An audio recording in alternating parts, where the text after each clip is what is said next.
이번에는 어제 대통령의 140분간의 대국민 담화와 기자회견에 대한 여당인 국민의힘의 입장을 좀 들어보겠습니다. 국민의힘 오선 중진 권영세 의원입니다. 의원님 안녕하세요. 네, 안녕하세요. 권영세입니다.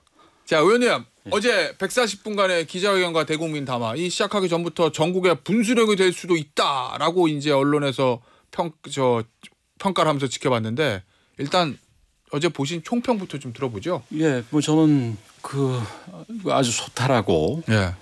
또 아주 또 진솔하고 예. 거기다가 전체적인 톤에 있어서도 굉장히 겸손하게 아주 잘된 기자회견했다 이렇게 평가를 합니다. 예. 물론 뭐 오늘 오면서 언론도 좀 보고 예. 조금 전에 우리 전현희 의원님 얘기하시는 거 보니까 굉장히 좀 비판적이던데 언론도 좀 비판들이 제법 많더라고요. 예.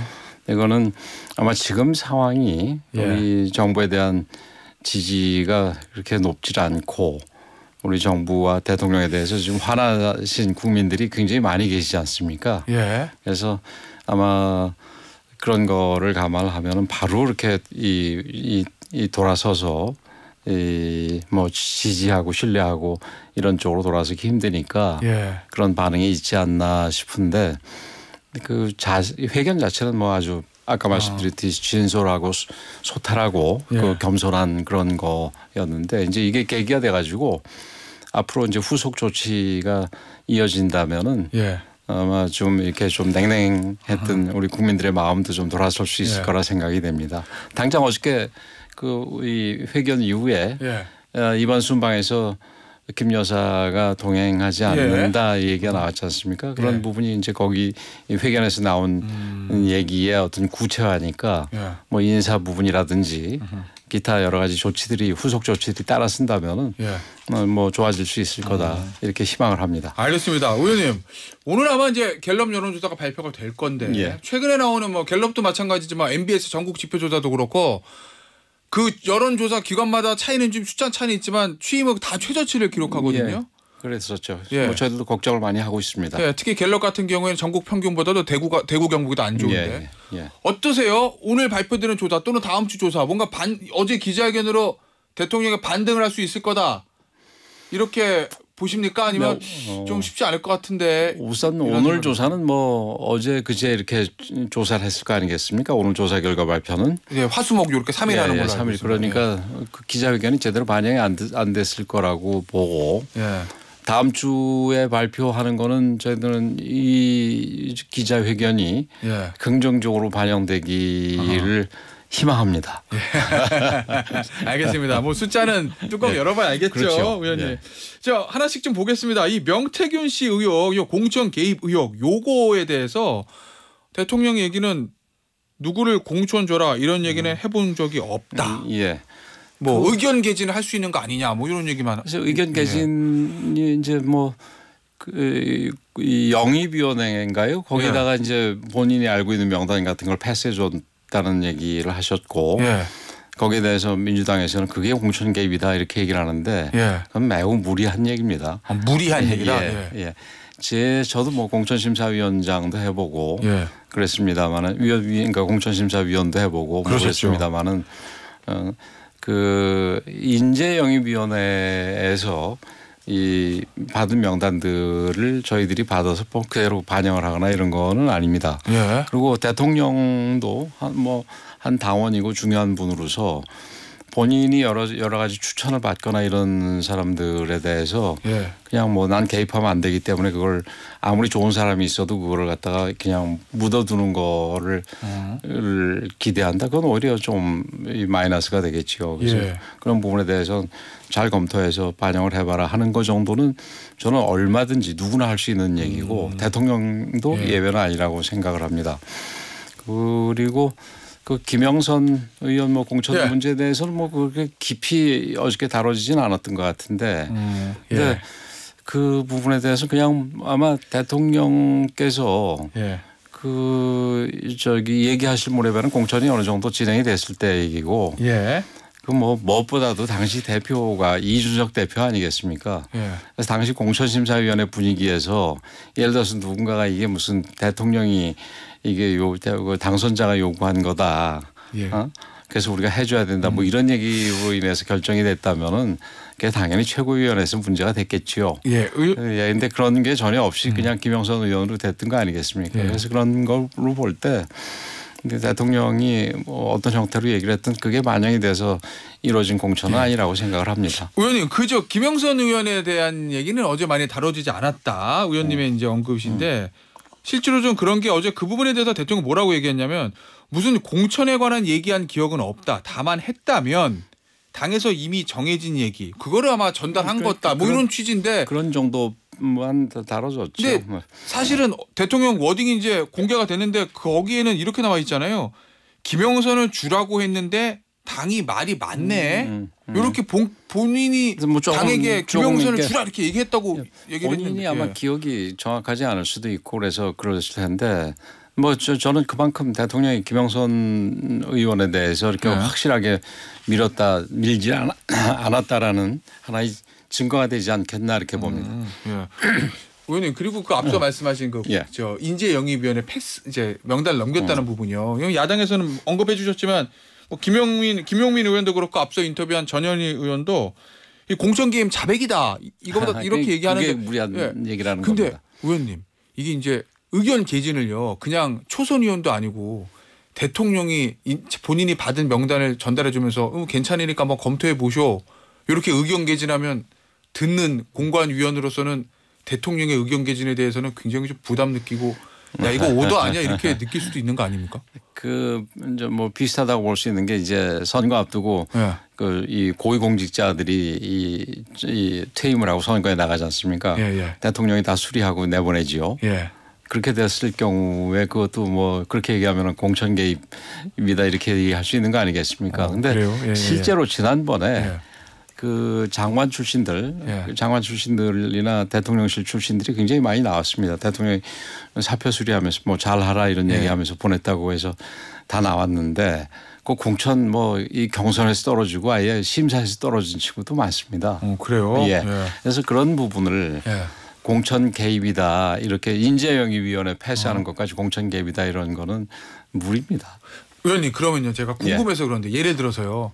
아이고 저 SBS 김태현의 정치쇼 진행하는 김태현이 괜찮은 것 같으니까 한번 저 검토해봐. 여기까지는 의견 개진이라는 말씀이시잖아요. 그러면 공천 개입까지 가려면 어떤 행동까지 있어야 되는 겁니까? 이 사람 공천 줘죠 뭐. 공천 그 인재영입위원회가 아니라 공천심사위원회 이 사람 공천 줘. 그럼 예를 들면 김태현 비례대표 뭐 2번 비례대표에서 상위 순번 뭐 번호까지야 지정을 뭐 할 수도 있겠지만 뭐 그러니까 뭐 상위 순번 정도 줘 뭐 하거나 안정권에다 배치해 줘 이러면 뭐 확실하게 공천 개입이죠. 그리고 이 친구 여기 A 지역구에 이 친구에 꼭 좀 해주길 바래 뭐 이러면 그 공천 개입이죠. 근데 이제 이 친구 뭐 좋은 친구인데 뭐 저기 이 선거 나가고 싶다니까 공천심사위원회도 아니고 인재영입위원회에다가 주면은 인재영입위원회에서도 검토를 해가지고 공천심사위원회에다가 보내고 또 거기서 심사를 하는 거니까. 알겠습니다. 이미 한번 이 월이 한번 있는 거죠. 파이어월 같은 게. 알겠습니다. 의원님 어제 이제 사과라는 했습니다. 90도로 고개도 숙이고 그런데 어제 이제 기자들 질문도 한 2번 정도 있었고 오늘 일부 언론의 사설에도 지적을 했던데 처신이 부적절한 거에 대해 사과는 했으나 과연 구체적으로 무슨 일에 대해서 뭘 잘못해서 사과하는지 명백하지 않다. 이런 구체적이지 않다 이런 지적들이 좀 있거든요. 그거 어떻게 보세요? 좀 흠을 잡기 위한 흠이 아닌가 이렇게 생각을 하는데 뭐 초등학생 반성문 쓰듯이 내가 뭐 오늘 뭘 안 해서 잘못했고 내가 또 어저께 동생이랑 싸워서 잘못했고 뭐 이렇게 하나하나 다 얘기하는 것보다는 오늘의 지금 여러 가지 어려운 사태가 일어난 부분은 다 내 부덕에 소치고 내가 잘못한 부분이다 이렇게 사과를 하신 거 아니겠습니까? 그리고 그 뒤에 이제 구체적인 질의응답 시간에서 그 여러 가지 문제들에 대해서 제기가 되면은 일부 해명과 더불어 또 그때 사과 내지는 뭐 그런 표현을 했지 않습니까? 그래서 그런 부분은 뭐 예를 들어서 어떤 부분에 대해서는 사과가 이루어지지 않았다 뭐 이렇게 지적을 할 수 있지만 포괄적으로 사과를 한 부분에 대해서 구체성이 떨어져서 그건 사과가 아니다 이렇게 얘기하는 거는 그거는 좀 심한 것 같습니다. 지금 아까도 앞서서 얘기했습니다만 현재 우리가 그렇게 국민들로부터 이렇게 좋은 평가를 받고 있지 못하다 보니까 그 냉랭한 마음에서 우리 언론에 계시는 분들도 그렇게 좀 박한 평가를 내리는 것 같은데 뭐 우리가 또 후속 조치를 통해 가지고 또 이어나간다면은 이 계기를 이어나간다면은 지금 당장의 그런 평가에도 불구하고 뭐 조금 국민들의 냉랭한 마음이 풀려질 수 있을 거다. 또 그렇게 노력해야 된다.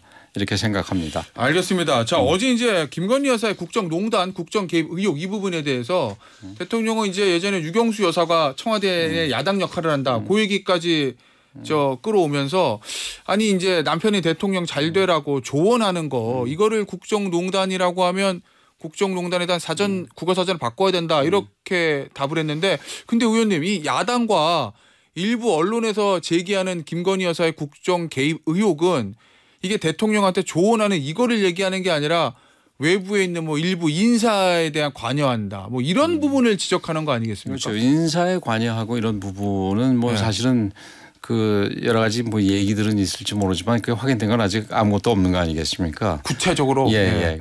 그래서 지금 대통령은 그건 뭐 당연히 없다 생각을 하고 전제를 하시고 뭐 실제로 저는 뭐 거의 없다고 생각을 합니다. 뭐 거의 없다라는 그 표현한 게 제가 다 모르니까 그런 건데 없을 거라고 생각을 하고 대통령께서도 같은 생각이기 때문에 단지 대통령 김 여사가 대통령에 대해서 얘기하는 부분에 대해서 그렇게 조언하거나 아니면은 뭐 나름대로 모니터링해서 평가해 주는 부분에 대해서 그런 거는 국정 개입이라고 하면 안 된다 이런 얘기를 하신 거 아닌가 모르겠습니다. 알겠습니다. 한동훈 대표가 지금 아무 반응을 보이지 않고 있는데 그 침묵의 의미는 뭐라고 보십니까? 전 모르겠습니다. 그거는 그 한 대표 한번 여기 불러서 한번 물어보시죠. 그럴까요? 예. 알겠습니다. 자, 의원님, 요거 한번 좀 제가 질문을 드려볼게요. 얼마 전에 있었던 보도인데 이제 뉴스타파에서 보도가 있었어요. 강남의 한 화랑 사무실에 윤석열 후보의 불법 선거 사무실이 운영됐다. 이게 이제 뉴스타파 보도고 거기에 이제 이준석 당시 대표 의원이 얘기가 나오는데 당시 이준석 대표 지금 이준석 의원의 얘기가 윤 후보에게서 여기로 오라면서 화랑 주소가 찍힌 메시지를 받았고 가려고 했더니 권영세 의원님이 바로 전화해서 오지 말라고 했다. 뭐 이렇게 이준석 의원이 밝혔거든요. 이준석 대표가 좀 그거는 좀 문제가 있습니다. 그날 상황이 어떻게 되냐면 그날이 그 왜 이준석 대표를 의총해서 막 비판을 해가지고 대통령이 그 이 중간에 들어가서 이렇게 엄지척 해가지고 그 이준석 대표와 그런 갈등을 풀고 그래서 그날 바로 그 자리에서 그 평택에 순직 소방관들 빈소가 마련된 거기를 갔던 날입니다. 1월 초에 있었던 1월 초죠. 제가 선대부처 총괄본부장이 된 직후 얘기인데 그래서 이제 이 다 같이 이준석 대표가 모는 차를 타고 그 순직 소방관 그 빈소를 찾았습니다. 근데 그 갔다 오다 보니까 밤 10시가 넘었어요. 근데 그때까지 저녁을 못 먹었습니다. 그래가지고 저녁을 어떻게 할까 그러니까 뭐 저희들도 생각을 하고 있는데 그 당시 후보 우리 대통령 그 쪽에서 그러니까 어디로 와서 거기서 우리 음식점은 다 그때 거리두기로 문 닫았으니까 거기로 와서 시켜 먹고 들어가자. 이렇게 연락이 왔어요.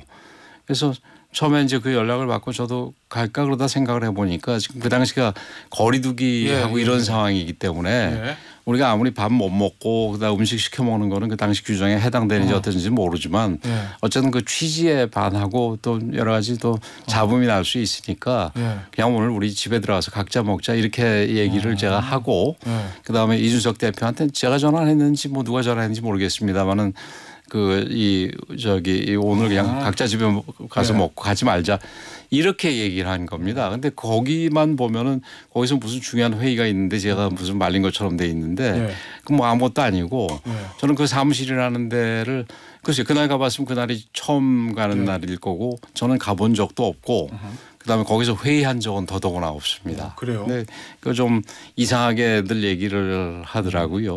선거 캠프 사무소 이런 건 아니다. 이런 말씀이세요? 밥 먹으러 모이자 그랬다가 해쳤던 겁니다. 예. 알겠습니다. 마지막으로 좀 짧게 부탁드릴게요. 한종호 대표가 5대 요구를 했었는데 어제 대통령 기자회견으로 그 요구 거의 다 들어준 거로 보십니까?